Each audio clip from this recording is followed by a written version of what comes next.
Hey, everybody. Thank you for joining today on the Holistic Hub podcast. I am joined today by David Milburn, and we are going to be talking all about air quality today. So, David, could I have you just briefly introduce yourself? Sure. David Milburn, glad to be here. I've worked in air quality for about 15 years through the Young Trust and then eventually HypoAir. We're more of an R&D company, so we invest in different technologies and try to solve problems. But we kind of hear, some of the horror stories, sadly, and we're just trying to kind of undo some of the problems that modern home construction have led to with air quality. So. Mhm. Awesome. Yeah. And, as a holistic health practitioner, I work with a lot of different clients in the chronic illness space, particularly dealing with mold toxicity. And I just find that there's so much misinformation out there regarding mold. And is mold even an issue? Right. When we remediate, are we getting rid of it fully? There's just so much information on whether it's actually making people sick or not. And so I would love to start to spread some or shed some light on this topic with you today. Yeah. So maybe we can start by just with the question, is mold an issue? Is it even a thing? And how Right. is it becoming a problem indoors? Yeah, absolutely. It's a good way to frame the question because kind of how we see it, we're all kind of part of this grand experiment of how we make homes now. And the issues we're dealing with regarding mold are different than what they dealt with 100 years ago or 1,000 years ago. So our modern homes are contributing to a very unnatural concentration of mold. One of the things we often say is you go outside, you're going to breathe mold. But it comes down to the concentration that you're exposed to. So our indoor homes are very unnatural, very synthetic environments. And we're basically sealing energy in, so for, cost savings. And we want to change the temperature of the air, but we're also trapping contaminants in. And then most homes have no counterbalance. There's no natural predator to something like mold. And so then mold can grow out of control. So you get materials that mold likes to grow in. You get a damp, dark environment. You get the right, humidity, the right temperature. Well, mold can grow out of control very, very quickly in the house. And then you're trapping it in. So you're trapping not just the living mold, but the dead spores that carry the mycotoxins, and we can talk more about that too. The off-gassing VOCs, and then mold is just one piece of the puzzle. And so there's other chemicals in the air. It depends on where you live, what your genes are, what who your neighbors are, what the other contaminants that you're going to deal with. But at HypoAir, our background is commercial. So when we started, we were working with hospitals, large-scale food processing, all kinds of these big scale stuff. Hard to work with corporations. But over the years, the disproportionate effect that mold is having on people in homes has kind of led us to focus more and more on that. And so it's not the thing where you get some mold in your house, burn your house down and all your stuff. That's kind of, we're kind of pushed back a little bit against that because essentially 100% of homes have mold, but it's how much you have. And then your reactivity to that, and then just kind of naturally mitigating it. But yeah, a lot of the industries are really behind on the understanding of mold, including things like the HVAC community, architects, construction. And so a lot of times our clients that are dealing with mold sensitivities are also dealing with kind of feeling like the crazy person because the professionals in their world, the person that installed their $20,000 HVAC system is saying, oh, that's not mold, that's dirt, and mold's not a problem, and all this kind of stuff. So all these, professionals that have maybe been doing it for 20, 30, 40 years are saying it's not a big deal. But, research and just common sense is leading us to realize that's not true. And so, yeah, it's hard because a lot of people feel very isolated. A lot of times our clients are the only person in their household that's reacting to the mold or other contaminants. And so that can be very isolating as well. Sometimes you're in an apartment or something like that, and you've got building management and all the professionals and everyone saying that you're crazy, and so it's tough. That's a tough thing. But the understanding of mold and even how our environment affects us is so different than it was 5 years ago or 10 years ago. And let alone like 15 years ago, we were trying to convince hospitals that there were contaminants in the air, and they still maybe believe that. But yeah, the understanding is coming a long ways, and so I think that gives us a lot of hope for the future, not just in how we deal with the issues we currently have, but how we build homes in the future to make these issues not be as problematic. Yeah, absolutely. Thank you for laying the groundwork for that. And that's just something that I see a lot with the clients that I work with too. Mold does not affect everybody. And like you mentioned, it's depending on your genes, it's depending on your immune system, right? And so I often see it's usually on a family of four, it's really affecting one person within the household. And that will lead people to think that they're crazy. And they're just like, what is going on with me? And it can't be my environment because or no one else that I'm living with is sick, right? And so I could imagine that you and your company, HypoAir, end up coming across a lot of different situations like that as well. Yeah. In terms of that piece, right? Yeah, and sometimes we see a disproportionate amount of the extreme cases, but what we try to say is that air quality is one piece of the puzzle. For some people, it's going to be a really big piece. For some people, you're sleeping bad because you're watching too much news, you're worried about your kids, but for some people, it's molds under your bed or something like that. So it's not the one issue for everybody, but for a lot of people, it is a really critical thing to get a hold of. And if nothing else, to be preventative so it doesn't become an issue in the future. Definitely. And I think also, just to kind of lay the groundwork on this piece as well, that air quality isn't something that a lot of us tend to think about. We always tend to hyper focus on other areas. And so when I start working with people, I usually look to three different areas just to kind of start is the food that we're eating. So like the quality of the food we're eating, the packaging, where is it coming from, the source, things like that, right? And then the next piece is water filtration, like depending on where you live, contaminants that are found in your water supply, things of that nature, really important to make sure, right? And then the third piece is air. And I even think I heard you on a previous podcast talking about the amount of air that we typically breathe in on a daily basis. And it's just, I think you said it was like an Olympic size swimming pool or something like that. Yeah, it's a swimming pool. Right? Yeah, depending on how big you are, how much you're breathing and stuff, it's going to vary quite a bit. But, probably thinking about a backyard swimming pool is probably a good baseline. Either way, it's a lot of air in a day. And so depending on what's in that air, you're breathing it in, it's affecting your skin. There's all kinds of ways that this is affecting us. And one of the challenges, like you said, you got like food, water, and then air is often a distant, like really distant third because it's so intangible and it's hard to necessarily link what's in the air that we can't see, oftentimes that we can't smell. It's not always the case, but you can't really interact with these things with how you're feeling. And so a lot of people, myself included, have had experiences where it's not till a while later that you're like, oh yeah, every time I went to that space, I was reacting to that space. And sometimes that's not just like an immediate go-to with your mind. And for a lot of people, that's that first step in being like, oh yeah, I feel worse at home or in this bedroom or in this office. I wonder why. And then you can start to look into it. But one of the challenges that we're faced, and I think all of us that are interested in this subject are faced with, is testing for air is extremely expensive to get really quality readings. There's a lot of things that you can do to get a good idea or at least get some baseline to understand what's going on.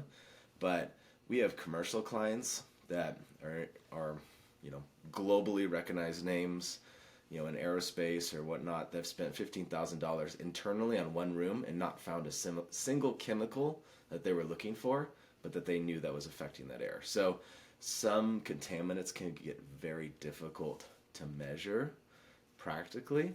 And we could talk about mold testing. There's some really good tools out there, but also there's no silver bullet when it comes to either testing for air or solving for air quality issues, because there's so many kind of dynamically different contaminants that we're all going to deal with, and the air is not stable. So it's not just, you have good air quality or bad air quality. You might have good air quality for months, and then you have really bad air quality because you've got a wildfire or something along those lines, or it's going to be changing a lot throughout the year or throughout the day even. And then what those contaminants are that are affecting you can vary a lot.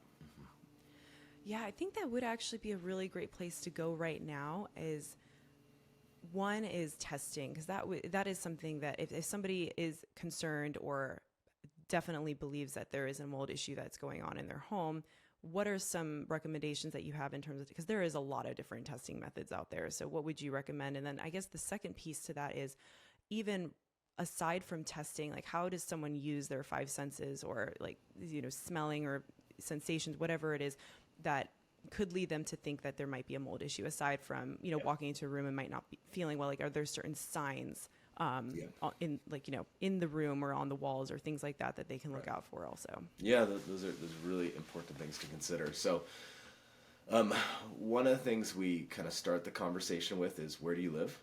Um, if you live in a place like Florida, Dubai, places like Australia that have really high humidity levels, we're gonna say measure moisture.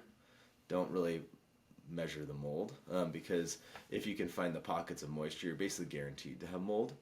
And unless you're trying to prove it to yourself, a spouse, or a landlord, sometimes spending $300, $400, $500 or a lot more to prove that the mold is in that space may not be as practical. So for some people, that's an easy thing to do. For some people, you only have a couple $100 to spend completely on this situation. So maybe don't spend it on the testing if you already know you have a problem, especially if you're living in these humid environments and you have moisture issues in the home.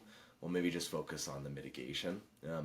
And moisture management and measuring moisture, to us, is the most affordable and practical way to look for not only existing mold but also future mold.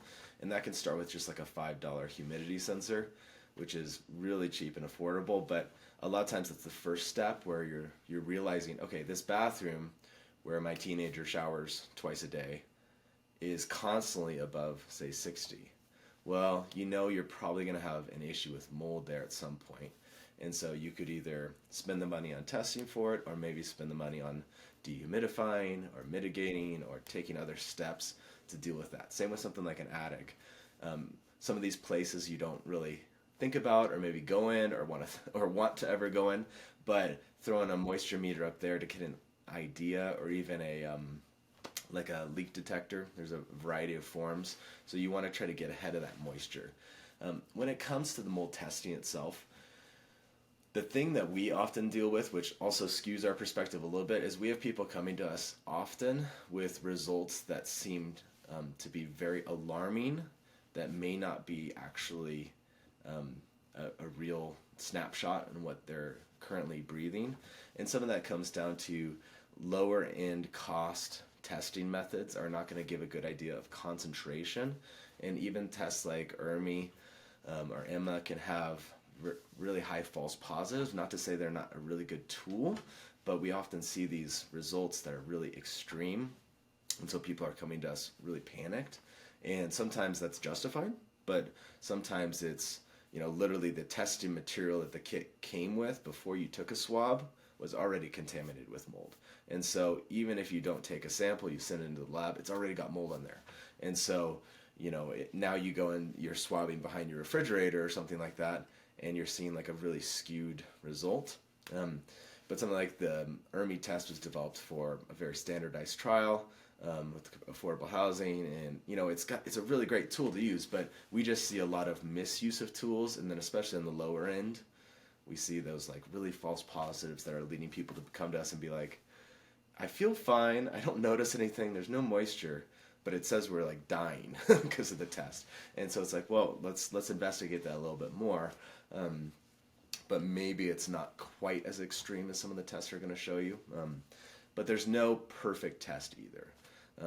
One of the newer tests we're looking at is a mold VOC test, which is kind of interesting because then you could test for, say, mold that's in a crawl space, and not necessarily are the spores getting into your ambient air yet, but some of those VOCs can be leaking into your air, so you could be testing for the presence of mold VOCs.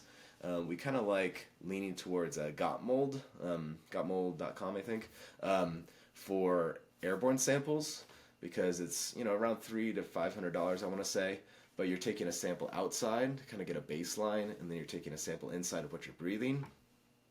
That kind of resonates with us for a lot of applications, because then you're kind of getting a snapshot of what you're kind of taking in, as well as the concentration types versus outside. So you can kind of see, is there an unnatural, unusual increase inside the house? But again, you could have mold in the wall that's not going to come up on a got mold test.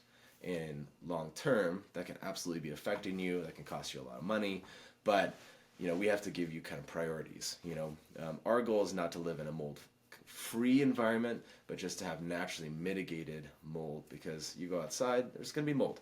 We just don't want the problems of mold to be spreading and contaminating our homes and then being trapped in our houses to kind of overwhelm the body.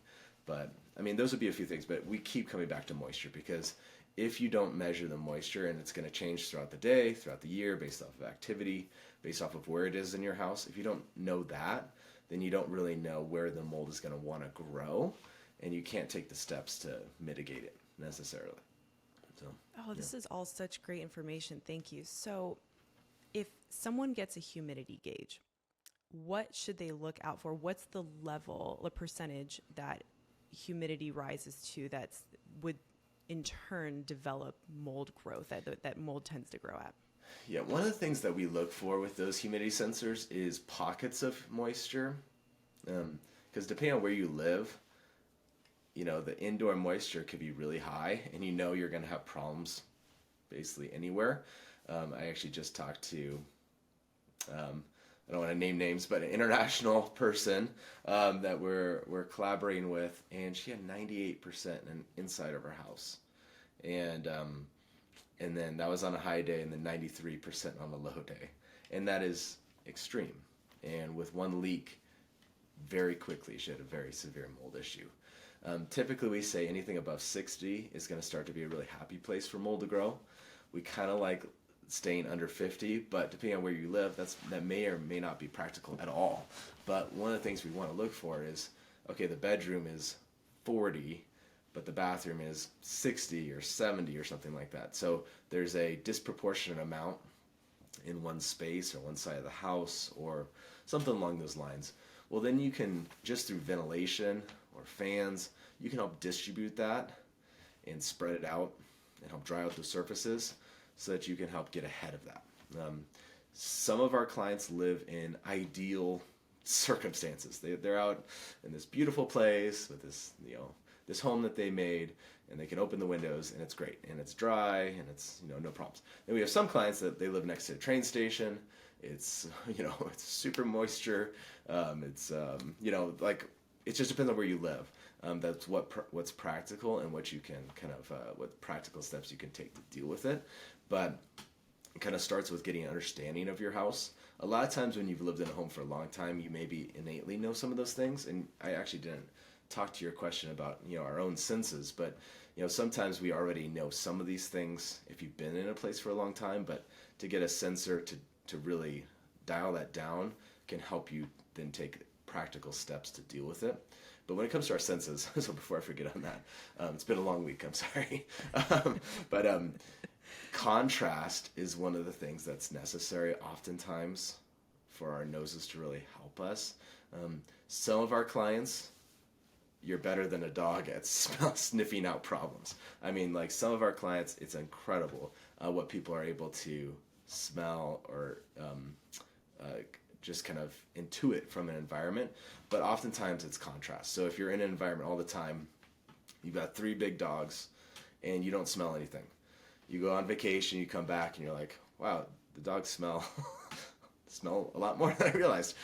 So sometimes it's that contrast. Same with if you go to a hotel, and we can talk about travel if you want, but you're in this new environment, well, your nose is kind of on alert to smell for those issues, because there's this nose blindness that comes in when you're in that space all the time. So a lot of times the people that are living there, maybe it's really musty smelling, and you kind of just got used to it, and you don't pay attention to it.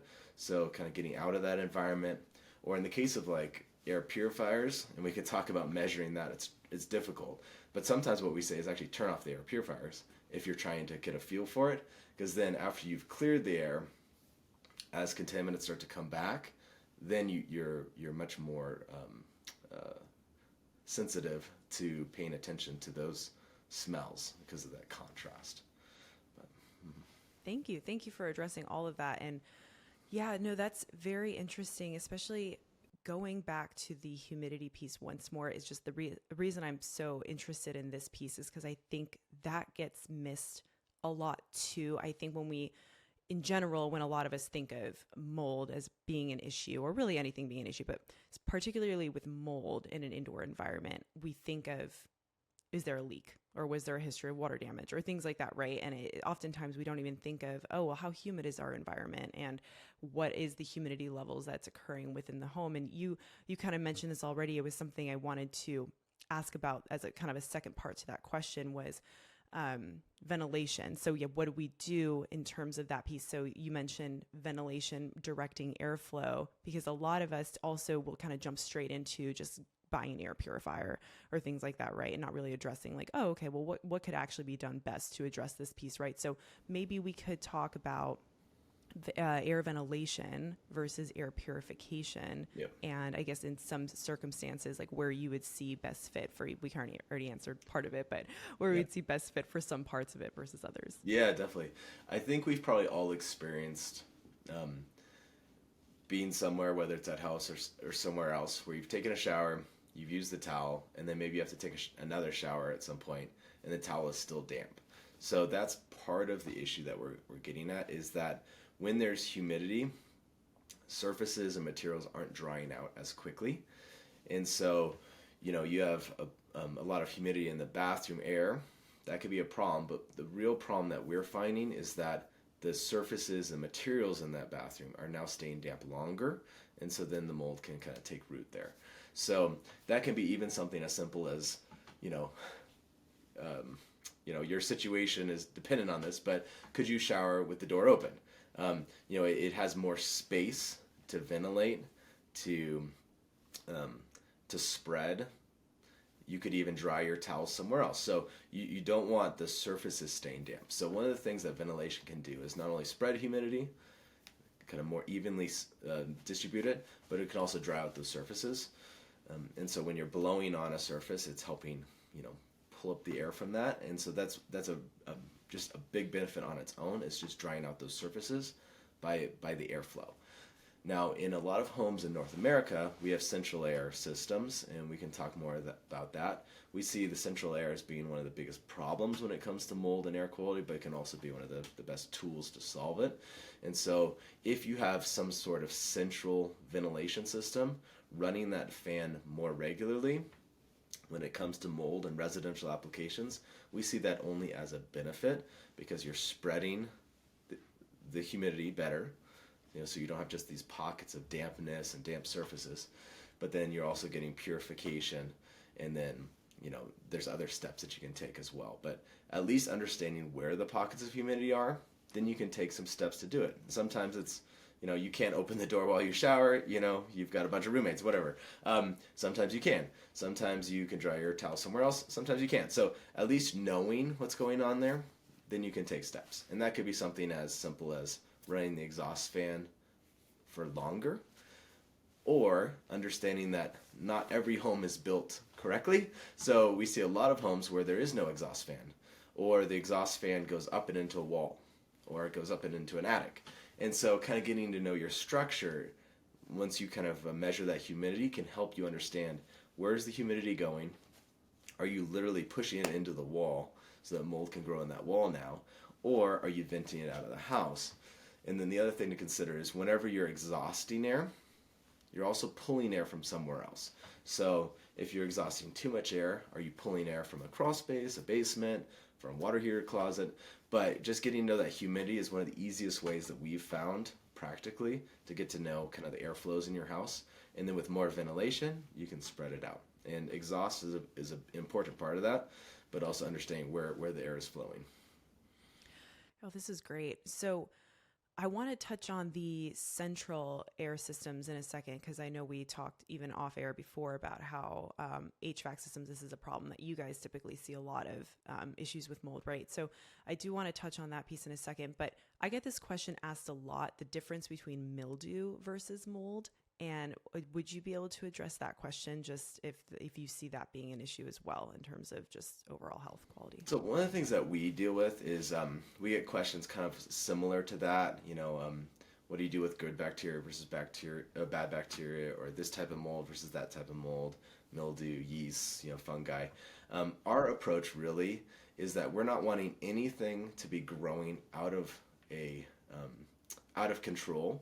So whether it's mildew, mold, yeast, fungi, bacteria, viruses, whatever, we want the natural processes that take place outside to be reintroduced indoors so that you're suppressing the growth.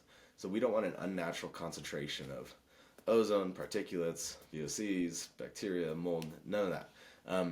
We want to be naturally suppressing it so that the home doesn't get like a runaway effect where these various microbiological contaminants, whether it's in a grower setting where we have people growing food or plants inside, or a cheddar cheese factory that's got cheese that's aging, and you've got all kinds of yeast and fungi and all kinds of stuff in the air and on surfaces. We don't want anything to be spreading in the house unchecked and getting that unnatural concentration, because that's where we see the problems. And so to us, we don't really get into the types a lot of times. I mean, we obviously study against certain types, but we're really dealing with the concentration and then that natural mitigation, whether it's mildew, mold, yeast. It doesn't really matter to us. We want that natural mitigation. Yeah, that makes a lot of sense. And that, like you had mentioned earlier, is that's the issue that we're seeing arise, right? Like we live in a world of fungi and all of it. It's everywhere outside, right? It's just a matter of the fact that it's just developing in higher concentrations indoors, and then that can create this health issues, right? So, and I'm guessing if you're anything like a lot of the people in our kind of community, you're already thinking like, well, are we killing too much or suppressing too much? And our answer to that is essentially in 30 years, we're going to have to be a lot more intentional with either reintroducing a positive biome or dialing back the suppression. But right now, the balance is so skewed inside that we're a long ways away from that in our homes. But at some point, you wouldn't want to have too much sanitization or mitigation in the house, because we are not wanting you to live in a sterile environment. We don't want you to live in a bubble at home and then go outside and be freaking out. We want just the opposite. We want the home to be a safe place that's natural, where you can detoxify, rest, build resilience, and then go out in the world and be exposed to a healthy amount of bacteria, mold, whatever. So we don't want to kill everything. That's not what we're going for, but we want to naturally suppress inside the house.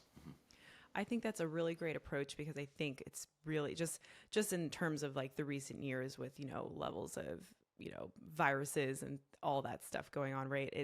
It's so easy to take this approach and to want to immediately jump into, okay, well, let's just kill and we'll purify everything and we'll just make our home environment so clean. But then we forget, well, we do spend a lot of our time indoors. I mean, I think the statistic is like 80 to 90% of our time is actually spent indoors now, right? But at the same time, right, we go out, we go to work, we go to different environments all the time, to the grocery store.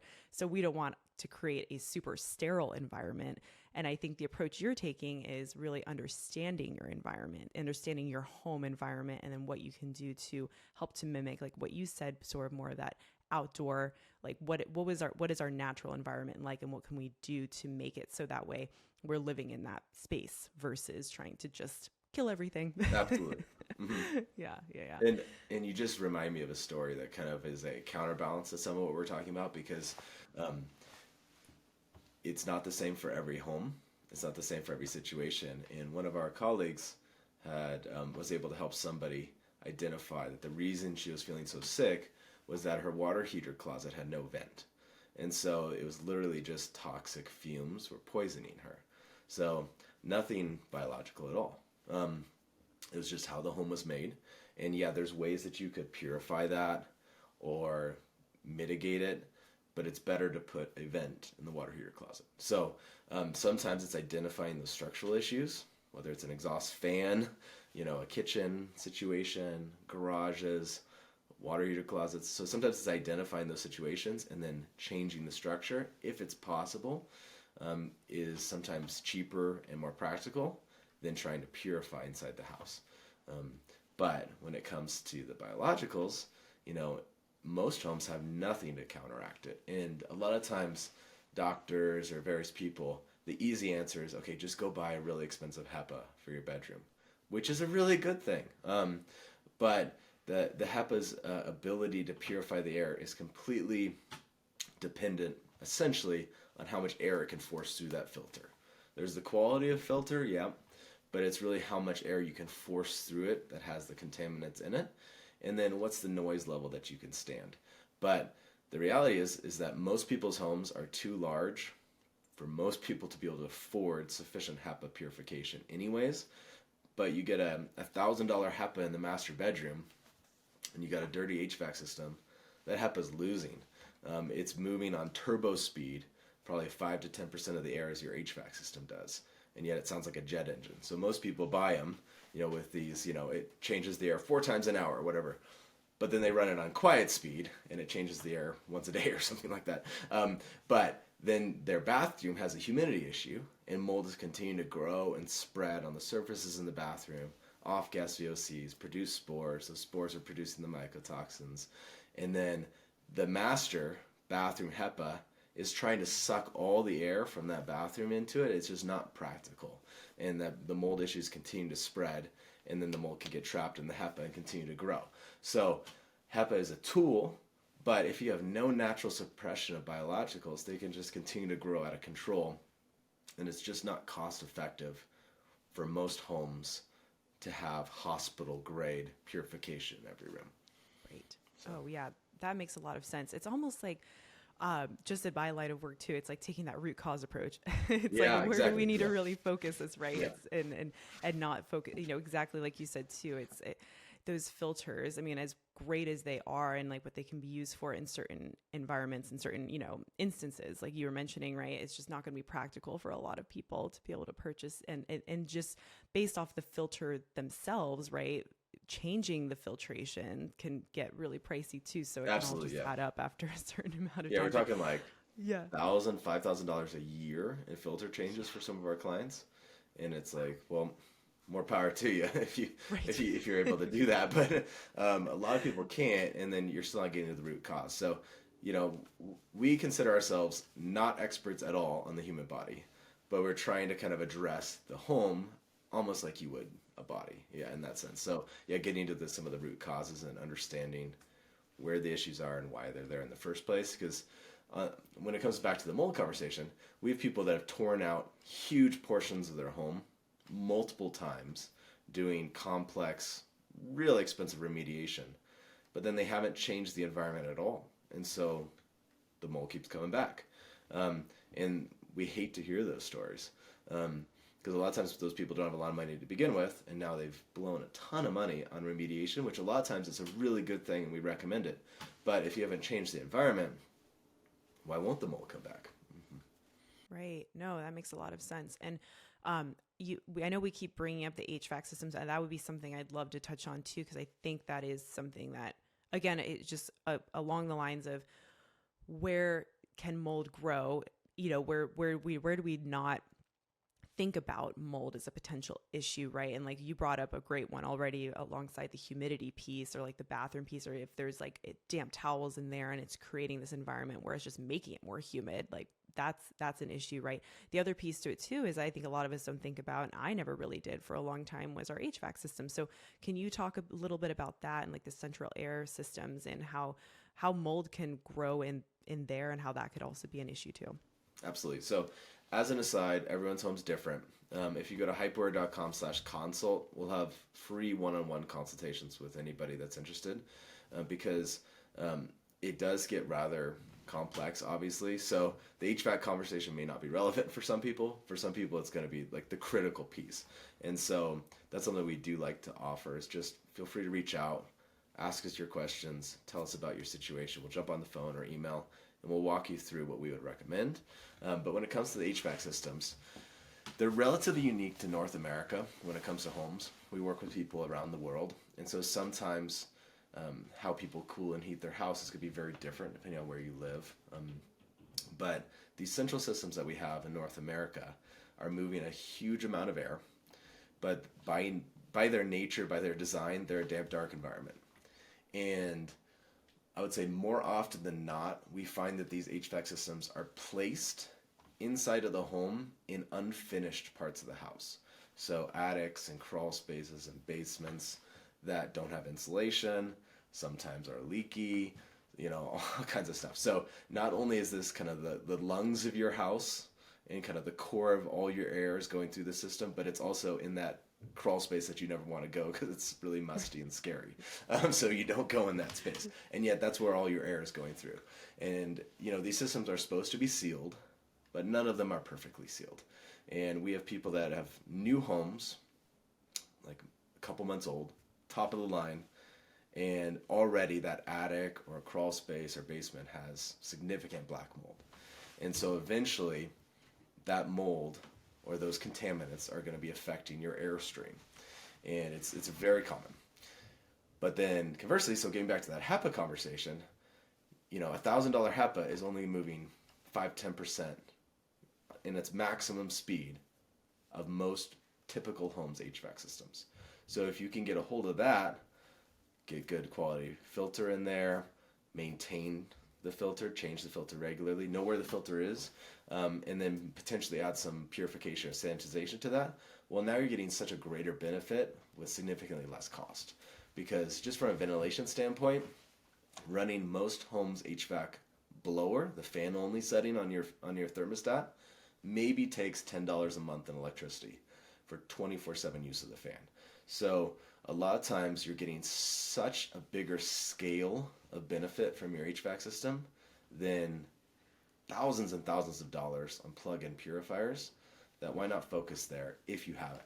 And it's not always for single homeowners either. It can be apartments, condos, offices. You don't even necessarily have to have an independent system for your unit or your home to be able to take advantage of the airflow, or at least to get a hold of it.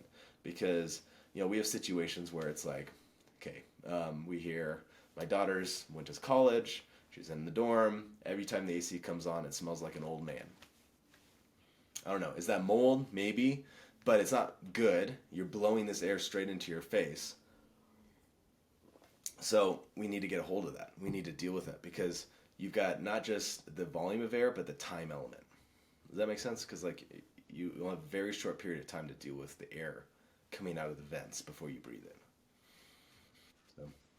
Yeah, and I think again, if I were to, because this is something that I actually do screen for in my environmental toxin questionnaire with my clients, is how often are you changing the filters in your ventilation system? And I think that's something too that a lot of people don't even think about. So one is that you brought up a great point, is that you can purchase like a beautiful new home, maybe one that you just built, and and you just said that there could be black mold growing in the HVAC system within a couple of months, and that's alarming. That's very, but a lot of people wouldn't think about that, because also too, when I'm working with people, they'll say, well, there's definitely no issue going on because we just built this home. And so everything's new, right? But there can still be a hidden source because mold likes those damp, moist environments, and that's where it likes to grow. And so if it's presented with that situation, it's going to take advantage of it because it wants to grow. That's its whole point, right? Absolutely. So, yeah. And, with our history in the commercial side, one of the things that just burnt us out it was so hard working with these giant corporations, but they really didn't care about air quality most of the time. And the reason they were installing our technology in their HVAC system, these giant air handlers, was for energy efficiency, which is a good thing. But even from an energy efficiency standpoint, if you can suppress mold growth, biofilm buildup on the coils, the system's more energy efficient. So it perplexes us that people will, these contractors will install a brand new $10,000, $20,000, $30,000 HVAC system in a home, and then their default recommendation is the cheapest possible filter that's like a MERV 1 or MERV 4 or something, and it looks like a spider web. And it's probably worse than a spider web because spider web has some unique electrostatic properties when it comes to air quality. But so it's this super low quality filter that even just big pieces of dust are going to get through and clog the coils and lead to more energy being needed to cool the house. So even air quality aside, why they don't design these systems for better filtration, because you could very simply do that just from an energy efficiency standpoint. But basically all the air in your house is going through this filter and these ducts and these places that you maybe have never looked at. And whether it's a new home or it's a 20-year-old home, there's pros and cons to both. There's pros and cons to different materials that are used. A lot of homes have really small filters, and so there's all kinds of challenges. But even in like a place like Florida, we'll see whole home dehumidifiers, which are theoretically really good. You know, you're getting rid of the humidity throughout the home, but you're also concentrating the humidity. So we have one commercial partner. All he does is buy an ice machine unit of ours, and he drills into whole home dehumidifiers to install the unit inside of there, because they're growing mold, because it's constantly trapping the moisture inside the whole home dehumidifier. So basically what we want you to do is just to become knowledgeable of what your HVAC system is, where it is, does it have a filter? Because like you said, we talked to a lot of people. They've spent 6 figures on trying to solve their health problems, biohacking their home, and they've been in the house for 3 years and they've never changed their HVAC filter. And it's not because they're not smart people. It's because no one ever told them. Like, you know, you moved in this house, no one ever told you, like, this is something you do. This is what happens. It's just not something that everyone has been educated about. Now we have some clients that they're like, oh yeah, I change it every month, no matter what, all the time, you know, and that's great. That's fine. But that's part of why we bring it up too, because it's like, it's very common that people don't know if their system has a filter. And sometimes it doesn't even have a filter, which is its own, like, how did that even happen? But it should have a filter somewhere. So you should know where it is. Ideally, you should know how to change it yourself, because a lot of times you can get a higher quality filter for less and change it yourself. But if you've got a good partner, an HVAC company that comes out regularly, that's great too. But at least know where it is so that you can take other steps from there. And then, yeah, statistically, it's about 80% of people haven't changed their filter during the recommended time period. So it's a really big issue in the U.S. Mm-hmm. Yeah. That definitely is a big issue. So when it comes to like air purifying, and you've been talking about HEPA filtration, and what could you explain the difference between like maybe different purification systems and maybe like what you guys use in terms of your air purifiers? I'm just really curious because there's a lot of you know, ultra HEPA filtration is something that I think I see get used a lot. That's the type of filtration system that I think a lot of practitioners are recommending, for good reason, obviously. But is there another purification method as well, like tacked onto that also provides added benefit as well in terms of mold, but also VOCs and other things as well? Mm-hmm. Yep. So there's no perfect technology for every situation. I'll start that off. I'll also say that HEPA is a standardized rating system for filter efficiency, specifically when it has to do with the most penetrating particle size. And for anyone that's interested, you can reach out for more info on what that means and why. But we see a lot in the marketplace, all kinds of branding that's applied to HEPA that to us doesn't mean anything. So you have a grade of HEPA. It's kind of like my son coming home with a super duper HYPA B+, and it's like, well, you either got an A- or a B+. There's no like super duper ultra HEPA, mega HEPA, whatever. So you want to look for a grade, a number. So like an H11, H12, H13, H14, UL, PA 15. So there's higher grades than HEPA of filtration as well. So part of the air purifier journey is trying to weed through some of that marketing fluff that doesn't mean anything, which is a challenge. But the HEPA rating system is, again, it's just figuring out, if you think of a chain link fence, how dense that fence is and how good it is at stopping a specific size of particulates. Despite what some people have said, sometimes smaller particles than that most penetrating particle size are actually easier to capture than the most penetrating particle size. So it does get rather complicated, but the grade of that chain link fence is important. And if you're reacting to the environment, especially if you have like a known mold issue, your kid has something like that, you want to look for like an H13, which is essentially like medical-ish grade HEPA. So H13, H14 is going to be really good quality. But to us, almost as important as that grade is going to be the noise and the airflow. So that's why with the HVAC systems, you got to get up towards to like a MERV 16-ish, which you're not going to be able to do in your house to get HEPA grade. But the volume of air that's going through like a MERV 10, 12, 13, 14, sometimes it's going to give you a better benefit overall because you're capturing so much of the bulk of what's in your air because of the volume of air. So if you get an H14 or ULPA 15, it's like the greatest filter ever, but then you run it on such a slow speed, you're getting almost no benefit from it. So you got to push the air through it. The air doesn't want to go through it. It's kind of like water. Air doesn't want to go through that filter, so you have to force it to go through that in order to get a benefit. Otherwise, it's not having any benefit. And that's a hard thing to get to. But if you can have a HEPA in your bedroom, it's only a good thing because you're getting some 24/7 removal. It's kind of like a vacuum for your air. So you're trapping the physical things. So that's a long-winded, maybe confusing explanation, but that's HEPA.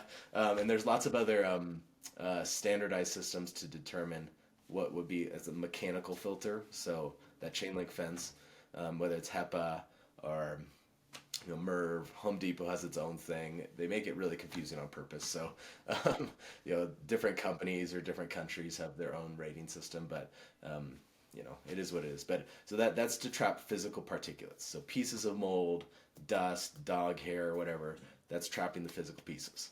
A chemical is going to go right through the best HEPA. And in general, a lot of smaller things like viruses are probably going to penetrate most HEPA. Something like carbon, activated carbon, is a good thing. Carbon's going to act like a sponge in your kitchen. It's going to absorb the chemicals. The problem that we find with carbon, other than the cost, is once it's full, and you don't know when. If you start smelling something from your carbon, it's probably not a good thing because it's starting to off-gas chemicals, but you may or may not even notice that. So we recommend carbon for the HVAC, so that's another random thing. It's only a couple dollars more per quarter, and it has some benefit. How much benefit? It's going to depend. But we would rather that carbon be the first line of defense for chemicals in your HVAC than not having it at all. And that's only, literally, it's a couple dollars a quarter to have carbon in your HVAC system. You can buy filters that have carbon already embedded in it. So carbon's going to absorb some of those chemicals. Those chemicals could come from your cleaning products, your neighbors smoking cigarettes, wildfires, any number of things, cooking in the kitchen, all kinds of sources of chemicals in your environment. Most homes we find the best approach to chemical control is source control. So the products you're using, paints, materials that you're buying, the activities, you can do a lot, with it when it comes to source control. If you live in a multifamily home where you've got neighbors below you, next to you, you have no control over what they do. So a lot of times you can do everything you want in your unit, and your neighbor's chemicals are going to penetrate the floorboards, the walls, the pipes, whatever, and they're going to be getting into your unit. So then you have to purify or exhaust them. So sometimes with chemicals, the best bet is just to have a kitchen exhaust fan on. Get rid of those chemicals instead of trying to capture them in carbon. And so sometimes exhausting chemicals is going to be the best approach, or you don't open your windows when there's a wildfire, right? You probably should open your windows during rush hour. The chemicals during rush hour could be 50 times worse than an hour before. So sometimes it's those decisions, but carbon could be a good tool when it comes to absorbing either trace chemicals, or in the case of like a wildfire, you want as much carbon as you can to deal with any chemicals that are penetrating the house. And so that's one. And then from there, the technologies get a bit more complicated. So things like UV light, we can talk about photocatalytic oxidation, negative ionization. We use polar ionization, ozone treatments, electrostatic filters, any number of other things. What at HypoAir, what we keep coming back to is what's taking place outside. So if it's not taking place outside, we don't want to reintroduce it into the house. We don't want to be introducing something that's synthetic into the air or having an unnatural process that could lead to unintended consequences. So anything that we want to do in the house is going to be demonstrated happening outside. So with something like ozone, you're going to find ozone outside, on a mountain, in the forest. But the levels are very, very low. So it's not just is the thing there, but it's what are the concentrations. So we do not recommend ozone treatments for the air in the house, and especially for people with sensitivities, because the concentrations of ozone needed to have an air quality kind of purge of contaminants are also going to be you'll probably be reacting to them long before that concentration is beneficial for removing things. You're going to be reacting to the ozone because it's very unnatural at those levels. And so something like ozone could kill mold, but it hasn't helped with the spores. So it hasn't helped with the fragments. And, we talked a lot about mold, so not to hammer it too much, but so mold is going to have physical particulates. It's going to be living, so it's growing. It's going to be producing mycotoxins, which we call sweat, which is not accurate, but we like that. We call it the sweat of the mold.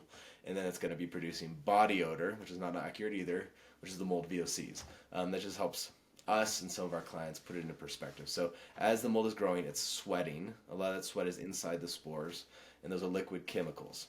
So if you ozoned a house to kill all the mold and you're out of the house, maybe that's a net benefit, maybe. But now all the fragments and pieces of mold are still there that carry the mycotoxins. And in a commercial setting, like if you had a grain silo with mold and you killed all the mold, well, 3 years later, that sweat is still toxic. It hasn't evaporated, it hasn't gone anywhere. And they actually use some of those mycotoxins as bioweapons, at least in experiments. So these are very toxic chemicals. And so you want to not just, our mentality is not just to suppress and kill the mold, but also remove those fragments and the particulates. And you can do that within any number of ways. But yeah, so ozone, we don't recommend. PCO devices and UV are really effective for some situations. We don't recommend those for mold either. So if you have UV in your HVAC system, it's a great thing. A lot of times they'll put UV in front of the coils to help suppress mold growth where it wants to grow the most on those coils. That's only a good thing. In general, though, the cost to install and maintain UV in the HVAC, we don't see lines up with the benefits that you're getting. Is it a good thing? Yeah. Sunlight outside, it's a good thing. But UV has to have direct line of sight, proximity, so distance, and contact time. So as something passing through it may not have sufficient enough contact time in order to be effective. So 1 inch away from the bulb is much more effective than 2 inches away, than 3 inches away. And so it has to shine on the thing that's having a benefit. So if it's shining on the coils and it's helping stop mold growth on the coils, that's a good thing. But if mold is upstream, if it's a river, it's upstream of the UV, well, now the mold spores are floating past the UV, and maybe it kills the spores, but now it's just fragmented them, and then they're continuing on downstream, if that makes sense. And so that's UV. PCO, or photocatalytic oxidation, and it has a lot of different names, is where you surround that UV bulb with a metal catalyst. And we also like that. We don't recommend that for mold either. So in Earth's atmosphere, when the UV light reacts with minerals in the troposphere, it creates hydroxyl radicals. These are highly reactive, and it's considered kind of the detergent of the atmosphere. And so as a chemical or biological agent passes through that metal catalyst around the UV bulb, those hydroxyl radicals can rip it apart. Really effective. We have our own proprietary catalyst that we use for casinos, sewage plants, things like that. We don't recommend it for the home because the cost to install in the HVAC normally doesn't justify the benefits. And again, if the mold is passing through it, you have killed and fragmented the mold, but you haven't dealt with the particulates. And again, normally you can control the chemicals in your air in your house without needing a technology like that to deal with it. But sometimes there's cases where you need that, and we have some products for residential applications that have a version of PCO, the UV with a catalyst around it. Is that making sense? It makes a lot of sense. Okay. And what I also appreciate is that you keep mentioning this piece of you can't just go in and just kill it, right? Yeah. We have to think of the spore fragments and the toxic pieces that are floating Yeah. in the air that we can't smell or see or anything, right? But that can be affecting, and that's what's really affecting us. Yeah. And when I talk to a lot of clients and they had found a mold issue in their home, I hear more often than not that what the mold remediation company did was really just kind of go in and spray, and then that's it. But this is my understanding, and you can correct me if I'm wrong, because I'm not, as knowledgeable as you in the environmental space of how mold works in terms of like growing and, killing and things like that. But mold gets aggressive when it's been treated correctly. So it has hyphae that's basically developing and burrowing for it. So it would make it more aggressive and wanting to actually survive more, correct, when it's feeling threatened. So just by the act of spraying, it could be, it's getting rid of surface level, but you're not really getting to the root cause, first of all, of the piece, right? By just spraying it. But then secondly, you could be making the situation a little bit worse. Is that correct? Or am I? So part of this and part of the challenges that we're faced as we're all journeying through mold is that a lot of this is relatively new related to how our homes are made.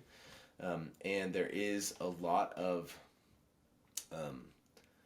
things inside of our house that can be causing mold to be reacting defensively, like you're saying. And that could be everything from Wi-Fi to trying to kill it, where the mold is going to have this, reactive response to try to fight back. And so there's lots to be learned about that. Our general mentality, though, is that we do want to kill, suppress, but then also remove. So it doesn't seem practical to us in most cases to not do any killing of the mold. Now, if you're just trying to push against it, without adequately dealing with the concentration of mold, then there could be a net problem without taking further steps. But that is common that we see, like either surface level spraying or either fogging and then no removing of the particulates. So a lot of times it's just one piece of the puzzle. Ideally, in our mentality, is we would have natural suppression before there's a mold issue so that it doesn't continue to grow and replicate and become a bigger problem. There's no perfect solution to all this, but if you don't have any way to kill the mold and you don't have any way to remove the mold, which is a lot of times is the case too, well, then now what do you do? So there's no ideal solution to a lot of these scenarios, but we do lean towards natural suppression, killing, and removal. And that's where our polar ionization technology can come in. I can talk a little bit more about that. We do see some scenarios where fogging with certain substances can be beneficial, and some enzyme cleaners have shown efficacy with breaking down mycotoxins. Our concern with some of that is, some of that sweat of the mold can be left like a snail slime on the wall, but it can also be inside the spore. And so a lot of things aren't going to penetrate that spore. There are some newer fogging methods that show a lot of potential to penetrate deep into surfaces, deep into walls, and have good efficacy to bring back a really bad issue to like a more manageable baseline. But you have to obviously evacuate the house and take other steps. But, we see some scenarios where it's like, my HVAC is constantly above 80 humidity, and we have mold in the walls, we have mold in the HVAC, we have roof leaks. What do we do? It's like, well, let's do everything you can. And you can't move? No, you can't move. Okay, well, let's try to mitigate this. So there's not a great solution to that other than ripping out a lot of the home and restarting. And so we have to find ways to mitigate the exposure to the concentration. But yeah, it's a really important point that some agents, some potentially frequencies with just some EMF can be causing mold to be more reactive, and then producing more mycotoxins or off-gassing more. So it's a challenge, but we don't want to lose the fight. So like, don't go all the way. We want to get a hold of that infestation, get as much of it removed, and then provide ongoing mitigation. What are your thoughts on that? Yes. So I love that you're bringing up multiple pieces to it, right? And so I actually would love to center in on the Wi-Fi piece because this is interesting to me as how, like you mentioned, certain frequencies can create mold species to be more reactive and then producing more of those mycotoxins that can be making people sicker. And it was Dr. Theo Herides who published a study, it was like 2018 or 2019, on basically mast cell degranulation in the presence of Wi-Fi. So mast cells are a big part of our immune system, and they're important for basically sensing what's in the environment and saying, oh, okay, this is going X, Y, and Z. So, all right, body, let's release these different protective mechanisms, right? And these mast cells can become reactive and in the presence of Wi-Fi. And there was a study that he published that did show this piece. And so learning more and more about frequencies, about Wi-Fi, and how they can really affect just our health, but also I can't remember the exact study where I have also seen that mold is more reactive in the presence of Wi-Fi. But that is something I would actually like to hone in on, because I do believe that this is a piece that's getting more and more awareness now. Later, I've seen it more recent become more awareness, at least in terms of the health space. But could you shed a little bit of light on that part? Yeah, I think for us, it comes down to there's so many things that we're putting in our homes that are unnatural. What are the unintended consequences of those things? And the Wi-Fi piece of that, there's a lot more to learn, but there's evidence that it's pointing towards mold reacting negatively to that. And so that's one piece of it. I mean, we have all kinds of other noise and frequencies in our environment. There's all kinds of other sources of unnatural pollutants and contaminants that are also probably a factor in it. But it's one of those things that is showing that there is some unintended consequences, right? And we're just beginning to understand what the effects of that are. And so that's why we keep coming back to what's taking place outside. How can we reintroduce those processes to help mitigate our exposure? Because we have a lot of people that, there's not a ton of data yet, but they swear by, how once they became reactive to mold, now they're reacting to, Wi-Fi or certain types of EMF in their house. And so it's the experience of a lot of our clients. And then now we're beginning to start the journey, I guess, of understanding how these different, stimuli in the environment and these different forces are kind of battling it out. But for us, if that concentration of what you're exposed to, whether it's something like EMF or mold, becomes too high, then the body's ability to be resilient against that thing begins to break down. Or if you have one thing that's out of whack, whether it's another medical issue, your genes, we've already talked about some of that, well, then now you can become extra sensitive or extra susceptible to certain other stimuli. So, we have tons and tons of clients that once they deal with the mold issue, well, now they can't walk down the grocery store detergent aisle to save their life, or, whatever it is. And that's extremely common, that the body gets into that reactive state. Well, now it's all these other stimuli in the house you're reacting to. Well, mold is kind of doing the same thing, it seems like. So, yeah, it's a challenge, but we want to push towards how our homes are made in the future. How can we make them more natural? The materials we use, where we put them, all kinds of factors to make the indoor environments more naturally like the outside. Because when we are living, like you said, it's about 90% is the CDC estimate. Indoors is our time. If you're living in a dark room all the time, what's the impact of that? with unnatural wavelengths of light all the time. What's the impact of that? You're inside with, lots of EMF or Wi-Fi all the time. What's the impact of that?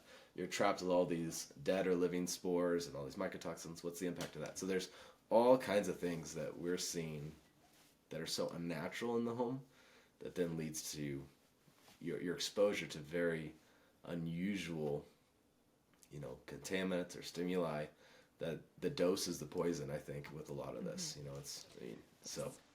Yeah. Yes, and I think the statistic is too that it's indoor air is 2 to 5 times more toxic than outdoor air. And again, you're touching on a lot of different factors too. Like I know that we've been focusing a lot of the conversation on mold, but there's a lot of other things too that I know we won't have time to dive in today. Maybe I'll bring you back for more chats about these other contaminants, but different things like what cleaning supplies are you using, right? And the Wi-Fi, EMFs, frequencies, different things like that. I mean, those are all things that can contribute to what is contaminating our air. And that's even aside from where do you live? And you've been mentioning this too, as well as outdoor air quality. So do you live in an area where there's a lot of wildfires? Like in the beginning of 2020, my husband and I, so we live in Southern California now, but we actually moved up to Northern California for 1 year and we moved back, but we moved during the worst wildfire. We had never experienced that before. And wow, did the air, I mean, for weeks at a time, you didn't even want to go outside because of how contaminated the air was. And at the time we weren't, I don't know, we didn't have an air purifier. We didn't really know a whole lot about the subject matter. So, who knows what the heck we were getting exposed to. But again, there's a lot of different factors, right? And not to say this to overwhelm anybody, but again, it doesn't have to just be mold that is affecting you indoors, right? It could just be, maybe your house is good to go. It's just a matter of what cleaning supplies are you using? And I'm not going to mention any names, but there's different, cleaning brands, conventional cleaning brands that have a lot of different chemicals that are known to affect our hormones, our gut, our neurological system, right? And so again, it's multifactorial. Absolutely. Yeah. Mold is just a piece to it, but yes, our indoor air can be contaminated by multiple things, not just mold, but that is a problem too. Absolutely. And it's like you said, it's changing a lot. Like the air quality in Northern California for a lot of the year might be really good, but you get something like a wildfire, well, the contaminants might be 1,000 times worse or even more during that time. So sometimes you have to take an emergency approach to some situations. You get a train derailment, a chemical spill or something. Sometimes there's an emergency period where you're wanting to seal up windows, cracks. As an aside, we have over 300 free articles on our site that deal with some of these very niche situations. What do you do in a wildfire? What do you do if you have time to prepare before wildfire? Like there's a few, simple materials you could get to help. And then what do you do in the midst of that issue? Hurricanes, floods, aftermath, as well as things like, some places your HVAC system will have an ERV or HRV system that's pulling in air from outside. Theoretically, that's a really awesome thing. But a lot of times we're going to see, well, the ERV is pulling in air from where your neighbor smokes cigarettes, twice a day or something. So maybe shut it off during those times instead of trying to purify it. Same with something like a wildfire. Maybe you shut off that outside air. On the flip side, though, you may live in a place, and I'm blessed living in a place where I can just open the windows if I wanted to either get some cool air or warmer air or whatever, exhaust things. Sometimes you live in a place where one of the easiest ways to purify the air is just to open windows. That outside air is not perfectly pure, though. The outside air, on average, is dramatically cleaner, like you were saying, some CDC stats. It's dramatically cleaner in general, but it may also have mold spores, may have particulates, could have pollen that you're reacting to. So for some of our clients, we have nanofiber window screens where you're going to put a window screen in the window that helps filter out some of the contaminants while still getting you that fresh air. For some of our clients that have sliding windows, we have filters that will fit in the window. So sometimes you need to filter that air as it comes in, and then you want somewhere else in the house that's exhausting their air out that you want to get rid of. So yeah, it depends on where you live and then what's going on outside. And like I mentioned with rush hour, it can change throughout the day dramatically, how bad the air is. So for some of our clients, depending on where they live and what's around them, whether it's a train station or a factory or farm even, we've got an entire article on farms. What's happening outside may impact when you open that window. For some of our clients, the only way they cool their house is opening the window. So how do you either maximize that and mitigate the issues? There's some challenges there. Sometimes that's opening the window at night with a fan either in the window or in an exhaust window, so you're forcing more air to come through and circulate. Sometimes that's filtering. There's lots of challenges there depending on where you live, who's around you. And one of the things with outdoor air is we kind of like a company called Breezometer. I don't even know how to say it, but you spell it kind of like that. It's an Israeli company that instead of having a weather station that has one sensor of what the air quality is, they use various layered data to guess what the air quality is. And to us, that's actually more accurate, because if you have a city with one sensor, for a town or something like that, that tells you if it's good or bad air quality. But then you or your kid's school or something is next to a busy congested road in a valley or something like that. The air in your home or where your kid's playground is at that time could be very different than what's that mountain is sensing. And so sometimes layering topography, satellite, like heat, traffic, some of those things can lead to more accurate localized air quality, because you could be downwind of something. You could be downwind of a steel factory or whatever it is. You might live in a rural place with beautiful, wonderful air quality, but then your neighbors run a farm and they're spraying pesticides. Well, during that time, you may want to seal up the house more and try to keep those things from getting into the home in the first place. And so, getting to know the air around you, how it's changing throughout the year. For some of our clients, it's literally something as simple as you reacting to a certain type of tree pollen. Well, you don't want that coming into the house. And if it is in the house, you want to purify it. You want to give yourself as safe a place to recover as possible. So hopefully when you go outside, you're not as reactive, but you don't want to be opening the windows as much then. Or say, exhausting too much of your air in the home. So because you could be pulling it in from other places. So lots of challenges there. Yeah, and I think what this all kind of just, and I want to definitely wrap up here because I know we've gone over a lot of such great information, but I think what I want to just kind of end this podcast episode on is that there is no one size fits all approach to each person. And like you said, maybe the reason why why somebody could be having reactivity is not even because there's an issue indoors. It's because they're opening their windows and they're reacting to something that's outside. Do they live within 1,000 foot of a really busy, like a train station or, a really busy highway where there's just a lot of particulate matter that they're breathing in that's just affecting them and making them feel ill. So again, there could be multiple factors to that piece, but I think what would be a great way to wrap this up is, you said that you guys do at HypoAir free consults, right, to get started, and it sounds like you guys really do look into all these different pieces. So maybe you can just touch on how somebody can get to your website and what they should do, and kind of what looking with you guys looks like.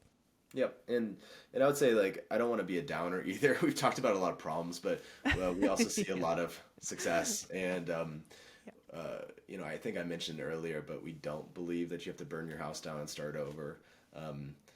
Not to freak you out either, but the new home probably has its issues. The new furniture has issues, sometimes.